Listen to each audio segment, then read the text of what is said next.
કારખાનામાંથી ચોરી કરનાર ચોર ત્રિપુટીને પાણીગેટ પોલીસે ઝડપી પાડી 3.5 લાખ ઉપરાંત મુદ્દામાલ કબજે કર્યો છે।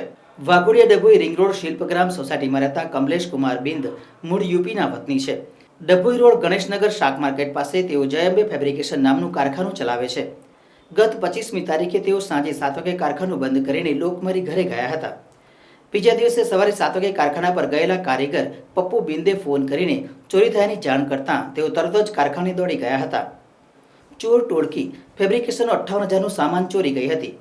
જે અંગે કમલેશ કુમારે પાણીગેટ પોલીસ સ્ટેશનમાં ફરિયાદ નોંધાવી હતી। દરમિયાન પાણીગેટ પોલીસે ચોરીના સ્થળ નજીક ફિટ કરેલા સીસીટીવી કેમેરાના ફૂટેજના આધારે તપાસ હાથ ધરી પંકજ કૈલાસભાઈ નિષાદ, અવનીશ રાયસાહેબ સરોજ તથા શિવમ ઉર્ફે શિવો રમેશભાઈ રાઠોડ ત્રણેય રહેવાસી ગણેશનગર ડભોઈ રોડને ઝડપી પાડ્યા હતા। પોલીસે ત્રણેયની ધરપકડ કરી 3.58 લાખનો મુદ્દામાલ કબજે કર્યો છે।